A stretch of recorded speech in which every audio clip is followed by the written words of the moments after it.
Naniwa needs to turn this around. Can he do it, or is Soulkey going to shut this down in perhaps the most one-sided series here today? Down here in the bottom right, in the red, he needs your love, he needs your support. He is Naniwa.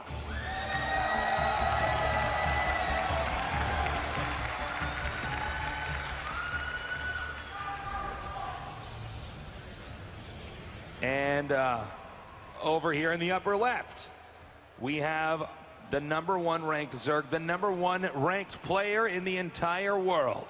Give it up for Soulkey.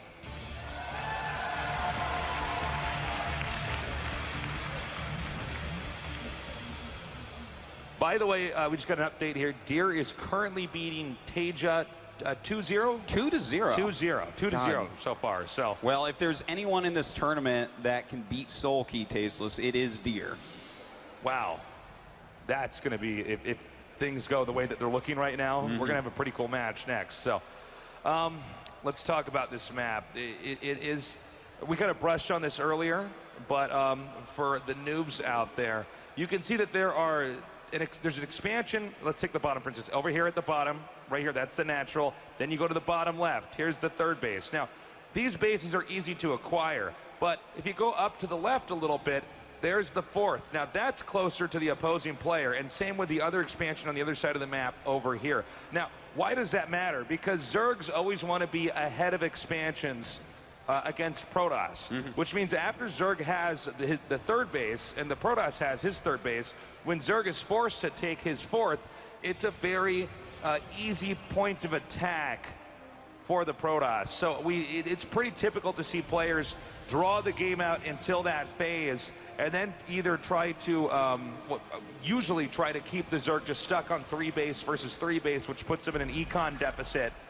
and then you know, the result in the long run is that Zerg loses and Protoss wins. We'll see if Naniwa can get there, but I can tell you guys 100% Soulkey's going to do everything in his power to stop that. Well, he is going to try to stop that, and he is building 6 lings and sending them across the map. That could be a bit annoying for Naniwa, because Naniwa is doing the greediest build in the entire game, which is going for a Nexus first into a gateway behind his minerals. So he's a long way from really having a Zealot out there to defend, and these 6 Zerglings are almost to his natural.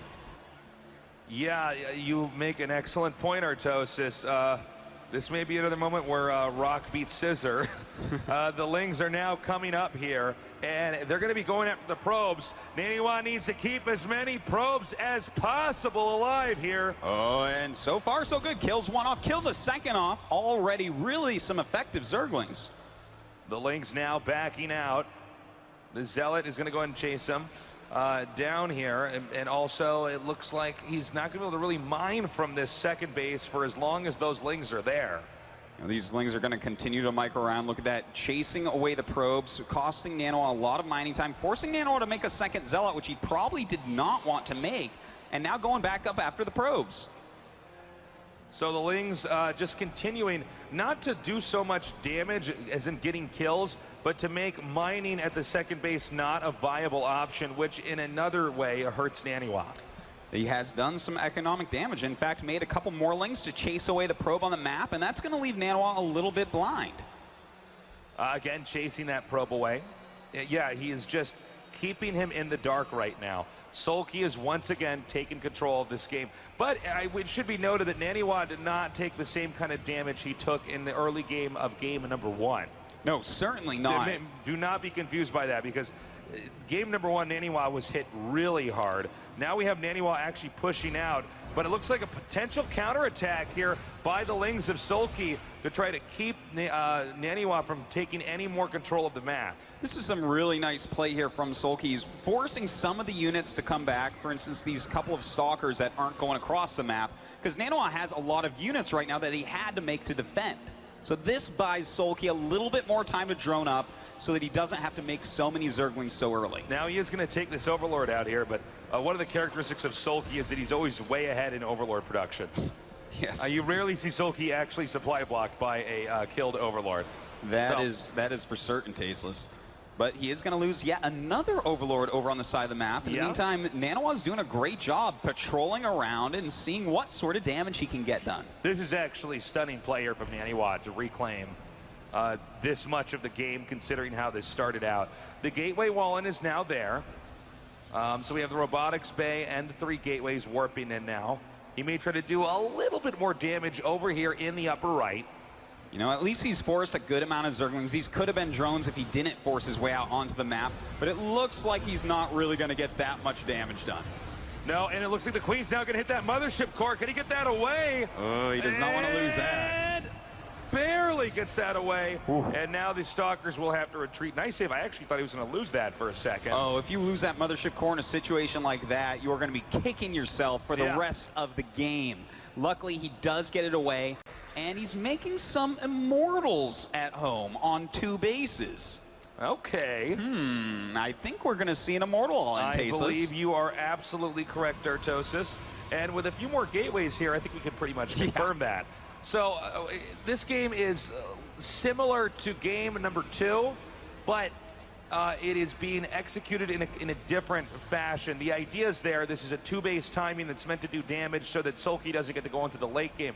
The difference is the unit composition, the timing of the attack, and the way he will engage the other player's base. This is a very old build and a very scary build indeed, Tasteless. He has 8 gateways, a couple Immortals, that Warp Prism is on the way, and he is moving across the map right now. This certainly makes me think of somebody named Parting, who we casted last year, winning the WCS last year. Was incredible. But is this build now anachronistic? That's the question you got to ask. Is this build going to be something that's going to be doable? Let's find out now. Oh, he's got to be careful here. Those Zerglings getting on top of his sentries. He cannot be losing the sentries. Throws out a lot of force fields there with the Warp Prism. Ooh, really well done. And his force fields are good, Tasteless. He's going to hold on to this position for now. Yeah, so far, actually, so good here from Naniwa, continuing to warp in. That was a very peculiar engagement, but he actually did fine there. Now he's continuing to go up. The Roaches are chasing him down. But, you know, with a push like this with the Warp Prism, it's okay if he loses the pylon, as long as he still has the supply.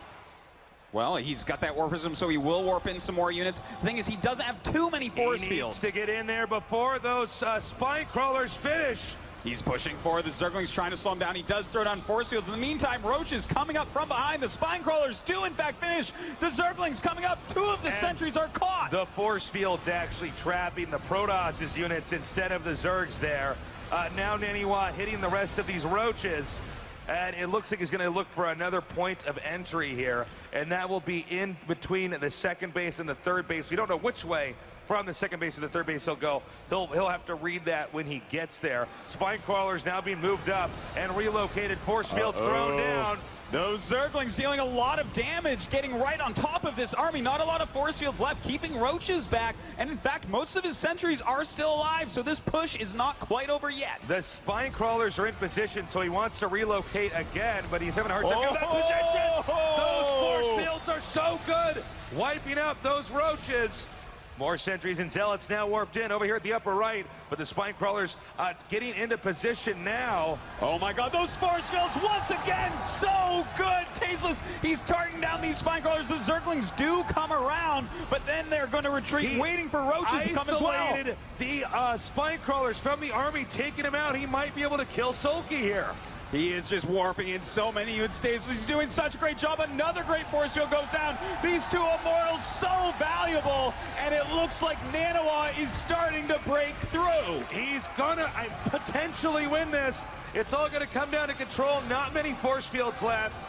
He does once again isolate a few more Roaches. These Immortals are in such a good position here. He's got to be careful, though. His sentry count getting low once again, trapping those Roaches in here. It looks like he should be able to take out this third hatchery, but Soulkey is continuing to produce a lot of Zerglings and a lot more Roaches. The hatch is getting lower. He could go for a snipe, and it goes down.